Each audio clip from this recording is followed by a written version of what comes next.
চুক্তিৰ পিছত এটাও গোলাগুলি হোৱা নাই, এটাও বোমা ফুটা নাই, এজন লোকৰ হত্যা হোৱা নাই, এজন লোকৰ কিডনেপিং হোৱা নাই।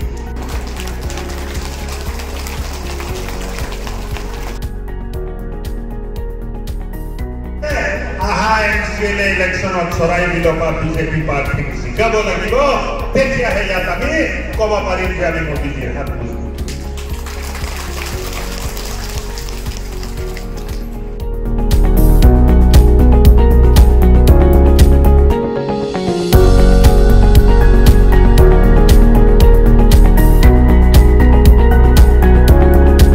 এতিয়া আপোনালোকৰ ভয় ভাবুকি নোহোৱা হৈছে।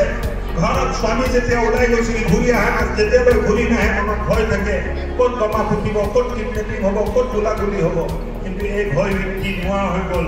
আপোনালোকৰ এই কোকৰাঝাৰ অঞ্চলতো আজি স্থায়ী শান্তি বিৰাজ কৰি আছে, আৰু এই শান্তিক চিৰস্থায়ী যদি কৰিব লাগে ভাৰতীয় জনতা পাৰ্টিৰ বাহিৰে কোনো এটা দলে শান্তিটোক চিৰস্থায়ী কৰিব নোৱাৰে। সেইকাৰণে ভাৰতীয় জনতা পাৰ্টিক আশীৰ্বাদ কৰক আৰু অহা নিৰ্বাচনত ভাৰতীয় জনতা পাৰ্টিক জয় কৰক। আজি ইমান সংখ্যাত চৰাইবিল সমষ্টিত আজি জয়নিঙৰ কাৰ্যসূচী হৈছে। মোৰ বিশ্বাস হৈ গৈছে যে অহা বিটিআৰ নিৰ্বাচনত ভাৰতীয় জনতা পাৰ্টিৰ প্ৰাৰ্থী চৰাইবিল সমষ্টিৰ পৰা জয় হ'ব, এই ঘোষণা মই কৰিব খুজিছোঁ।